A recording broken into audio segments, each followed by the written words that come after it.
The fuse hissed. Fire roared. Gideon Hale moved fast through the chaos, crowbar in hand. The cage's lock snapped.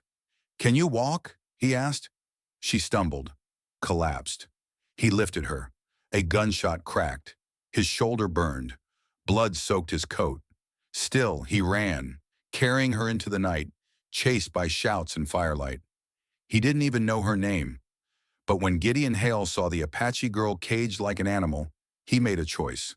One stick of dynamite, one crowbar, one bullet to the shoulder, and suddenly, he wasn't just saving a stranger. He was defying a town, a war, and everything he'd once believed. Now they're running in the dark, bleeding, hunted, and all he can say to her is, "We'll get through this, I swear it." There are places in this world that wear cruelty like a second skin, where the land itself seems to judge every soul who walks it. Dustwater, Texas was such a place. It wasn't a town, it was a sentence. A nowhere between nowhere, stitched together by dust, stubbornness, and sins no one dared speak aloud. The October sun didn't warm, it seared. Even the wind had teeth, stripping paint from signs, hope from hearts, and skin from bone. The wooden planks lining the street had splintered from years of boot heels and bootleg justice. No flowers grew, no birds sang, only the buzz of flies, the creak of saloon doors, and the dull weight of regret hanging in the dry air. Gideon Hale had seen worse, but not by much. He sat alone at a corner table inside the Dustwater Saloon, hat low over his brow, nursing a glass of rye that had gone flat an hour ago. The whiskey didn't sting like it used to, and the silence didn't scare him anymore. Once a soldier, now just a ghost with a pulse, Gideon wasn't waiting for anything, just trying to forget slowly enough that it still felt like living. That was when the rattle came. Chains, metal. A sound too wrong for any place but a battlefield or a slaughterhouse. The saloon doors creaked open, letting in a gust of dust, and behind it, the source of the sound. A cage. Rusty, low iron bars bolted onto a cart dragged by two sweat-drenched mules. Around it, 5 men in cracked leather, the kind who thought cruelty proved strength. One carried a whip like it was part of his arm. But inside the cage, she couldn't have been older than 20. Her long black hair hung in greasy ropes over her face, half hiding cracked lips and the dark bruises blooming across her skin. Barefoot, curled in on herself like someone used to pain. She didn't look up. She didn't have to. The room did it for her. "Step right up!" The man with the whip bellowed. His face was red, bloated, glistening with sweat and pride. "The savage witch of the Chiricahua tribe. Caught her myself 4 days back, hiding in the cliffs like a rat." The saloon stirred. Men rose, glasses in hand, smirking like they'd been promised a show. Someone from the bar called out, "She bite? Only if you're dumb enough to get close," the whip man said with a laugh, then kicked the cage. She didn't flinch. She didn't beg. She just lifted her chin, and her eyes met Gideon's. And something in him cracked. They called her a monster, but Gideon had seen monsters. In mirrors, in memories. This girl wasn't one. Later that night, under a sycamore tree whispering in the cold, he brought her a canteen of water. He didn't say a word, and neither did she. But the way she drank, the way she looked at him after, it wasn't thanks. It was disbelief and a spark, a quiet, dangerous rebellion in a world where mercy got you killed. The morning came slow and wrong. At Gideon Hale's ranch, the air didn't move. The chickens stayed quiet. Even the old windmill, which usually groaned like an old drunk in the breeze, stood still. Gideon awoke in his bed, soaked in the sweat of nightmares he couldn't quite remember. The bandage around his shoulder stuck to his skin, the wound beneath it still angry and fresh. But it wasn't pain that stirred him. It was the silence. He swung his legs off the cot, boots thudding on the wooden floor. As he moved to the window, he caught it. A sound at first so deep it felt like memory, then clearer. Hoofbeats, not one, not a pair, dozens. He stepped out onto the porch, rifle not drawn but close enough to reach. And then he saw them. From the hills to the north, a line of riders descended, quiet as ghosts and twice as grim. They didn't ride fast. They didn't shout. They didn't raise dust. They were already in control. Apache. Gideon counted at least 20, maybe more. Horses marked with war paint, feathers tied to their manes, faces unreadable, stoic. Weapons sheathed but ready. They encircled the ranch in a wide crescent, not aggressive, but absolute. And then one broke from the line. He rode slowly, deliberately. His face bore scars, old, cruel, deliberate.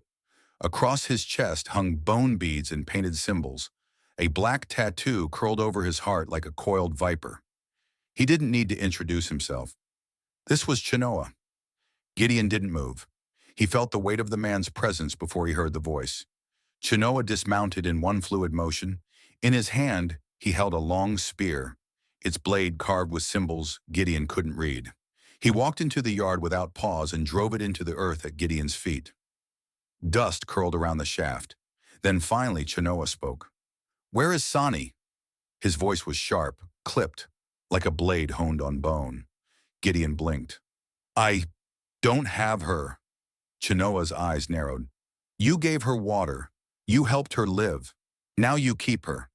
"She's not here," Gideon said carefully. "Not yet." Chenoa stepped forward. "She is not just a girl. She is the daughter of Itua, the shaman who speaks to the spirits. She was stolen from us." He looked Gideon in the eye. "If you hide her, you are no longer a bystander. You are the thief."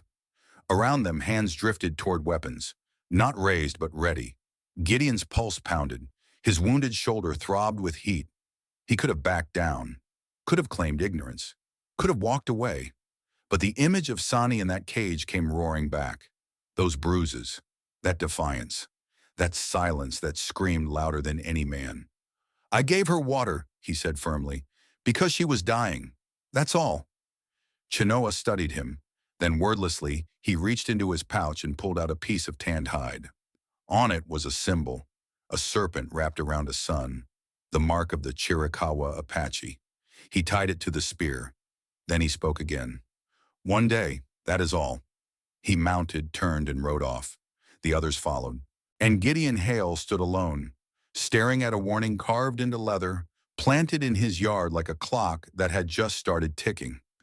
Some men talked about bravery like it came with fanfare and flags, something loud and noble, something men shouted about in saloons.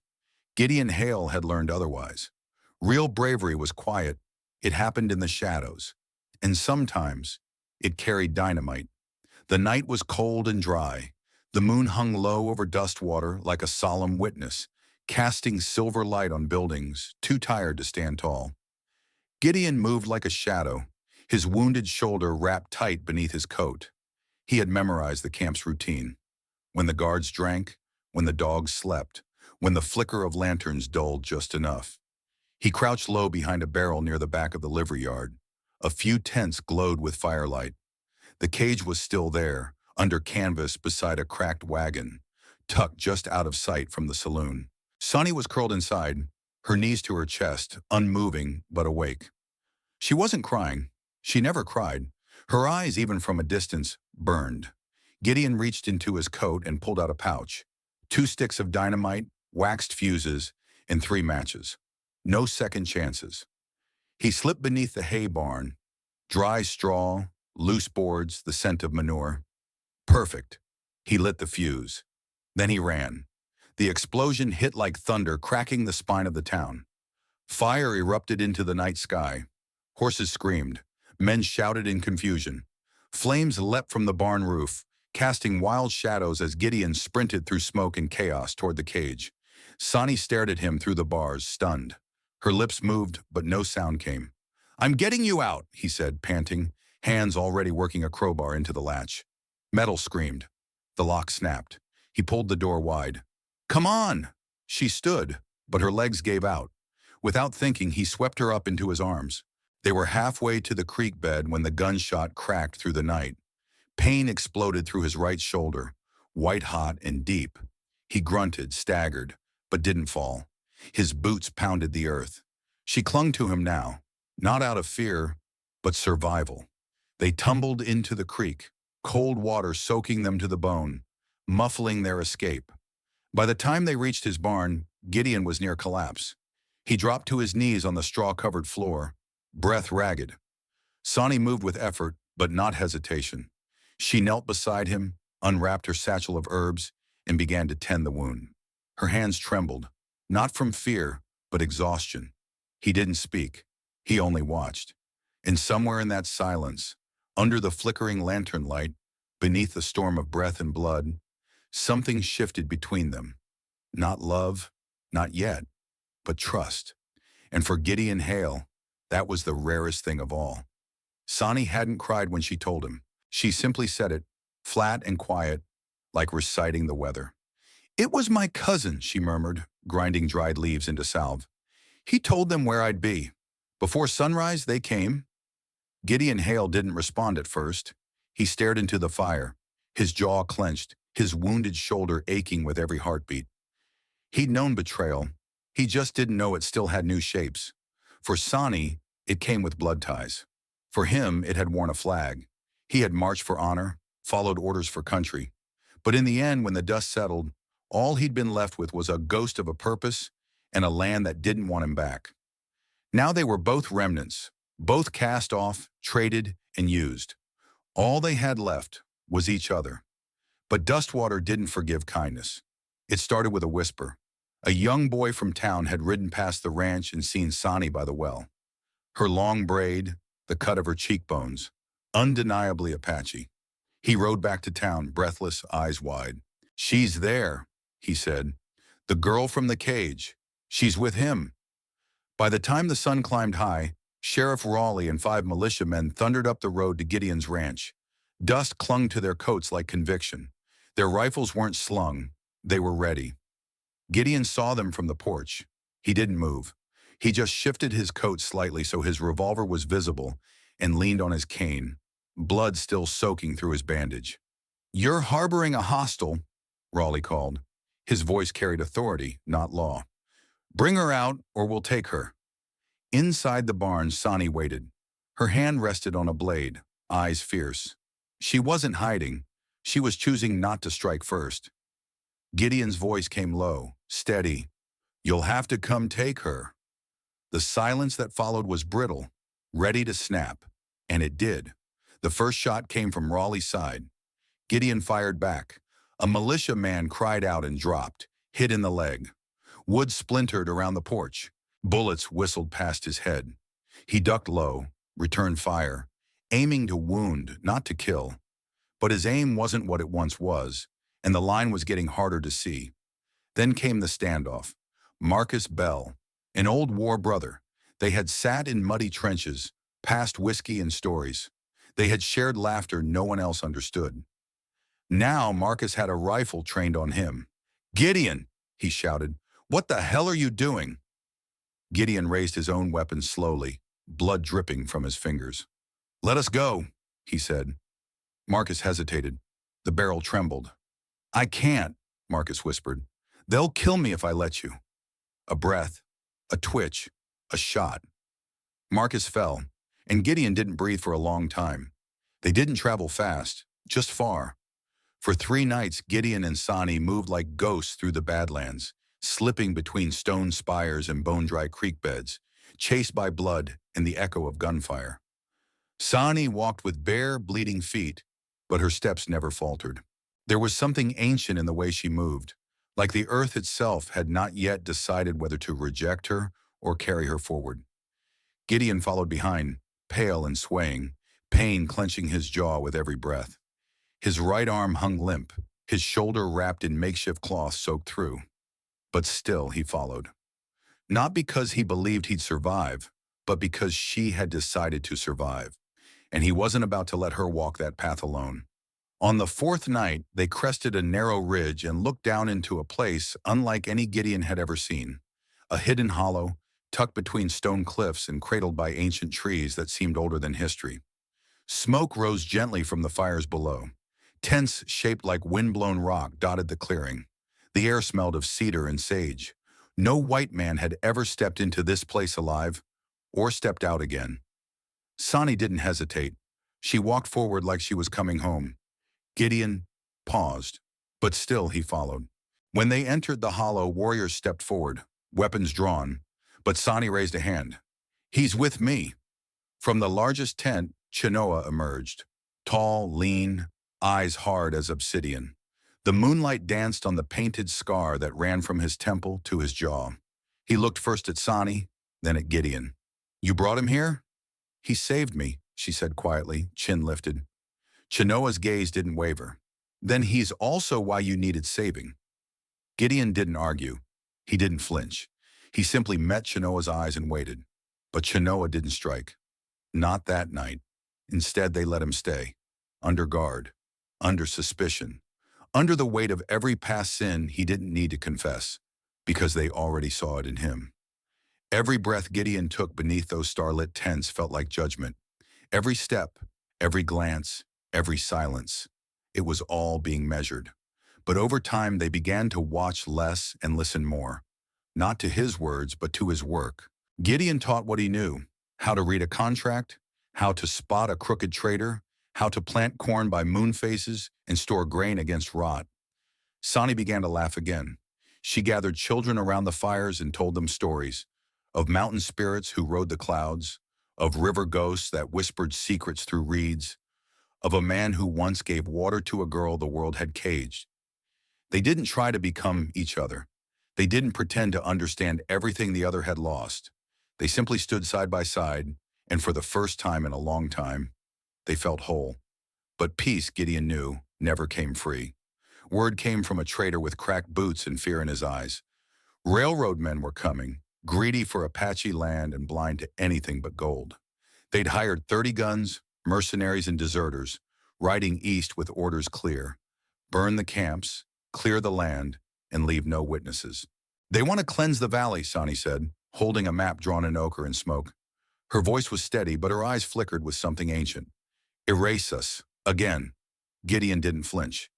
Then we don't run, he said. We outthink them. There was no room for panic, only planning. He laid out battle lines on deerhide, drew paths through memory and terrain. Split the force, he told Chinoa and the elders. A decoy team rides along the western ridge. Loud, visible, just enough to be tempting. He tapped a finger on the ravine. That's where we hit them. Fast, silent, close.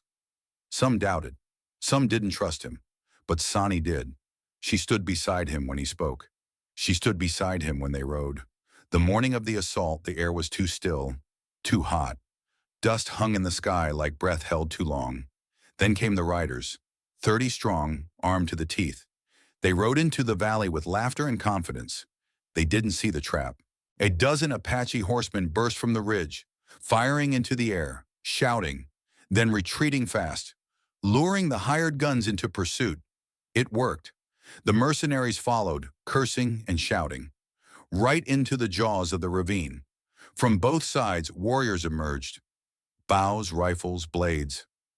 Gideon was there, shoulders still stiff from the last fight, his revolver steady in his left hand. He moved like a man with nothing left to prove, only something left to protect. The fight was short but brutal. Dust turned red. Arrows flew like whispers. Steel met bone. In the chaos, Gideon spotted a boy, no older than 10, pinned beneath a dead horse, blood trickling from his forehead. He ran for him. A bullet tore through Gideon's side, slicing flesh, but he didn't stop. He pulled the boy free, tucking him under one arm, and sprinted toward cover. A mercenary aimed, froze, confused. Gideon looked too white to shoot, too bloody to spare. That hesitation saved lives. He made it back behind the rocks. Sani was there, blade in hand, blood on her cheek. She grabbed him, checking the wound. "You're insane," she hissed, breath shaking. "But alive." They collapsed side by side, hearts pounding, hands brushing.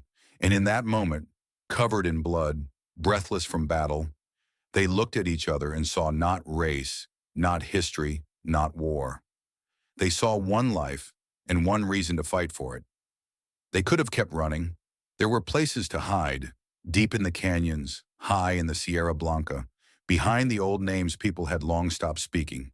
But one morning, with the dust of war still clinging to their clothes and a child sleeping safe by the fire, Gideon Hale looked at Sani and said, "We don't have to hide anymore. We could build something." And so they did.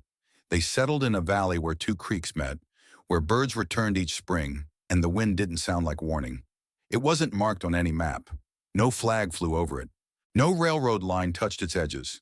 They named it Eden's Crossing, not because it was paradise, but because it was a place between one world and the next.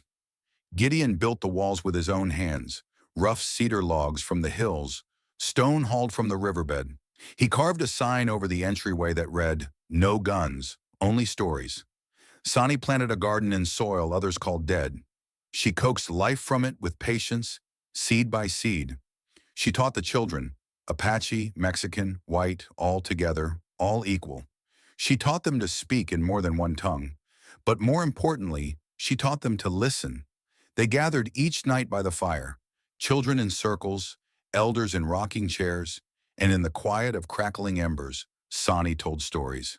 Not tales of war, but of spirits that rode the clouds, of stars that whispered, of love that came not with fire, but with water. And in every story, the truth was simple. Not that Gideon saved her, but that one day he gave her water when the world gave her chains, and that changed everything. People came. A woman with bruises and two sons, a former soldier who'd grown tired of the bottle, a Comanche couple seeking peace, a preacher who no longer preached judgment. Eden's Crossing grew. No one asked where you'd been, only who you chose to be now. Gideon taught the men how to read contracts, how to avoid being cheated when railroad men came sniffing. He taught the boys how to rotate crops, how to mend a fence, how to respect a woman without needing to own her. He still limped from his wounds. The scar on his shoulder never fully healed, but his eyes, they softened. And Sani, she became the heartbeat of the place. Her laugh rang like wind chimes. Her stories lingered in the minds of children long after bedtime. One day a boy asked Gideon, "Why here? Why build in a place no one wanted?" Gideon looked across the yard. Sani stood near the well, helping two little girls balance clay water jars on their heads, her braid catching the light like a copper flame. He smiled. "Because I used to think the world was just battle lines, north and south, white and red, right and wrong," he said. "But she showed me something else." He glanced at the boy, eyes kind. "She showed me that peace isn't a place you find. It's a place you build, with your own hands." Not every hero rides in with a badge or leaves with applause. Sometimes the greatest act of courage is offering water when the world gives chains. In a time divided by race, land, and power, Gideon and Sani chose a third path, one not built on revenge, but on rebuilding. Their story may be set in 1882, but the lessons still echo today. In a modern world that feels louder and more divided than ever, their quiet defiance reminds us, you don't have to save the world, just someone in front of you. You don't have to fix the past, but you can heal forward. Eden's Crossing may be fiction, but how many real places are waiting to be built? Not with steel or bullets, but with trust, patience, and second chances. So we ask you, could a place like Eden's Crossing exist today? Have you ever seen someone offer unexpected kindness? And did it change anything? What would you have done in Gideon's boots? Share your thoughts in the comments. We read everyone.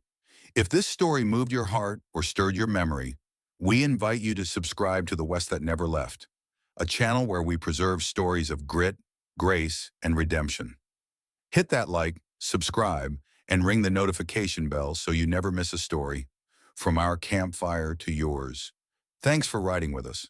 And remember, sometimes the West never really left. It just waited for someone to believe in it again.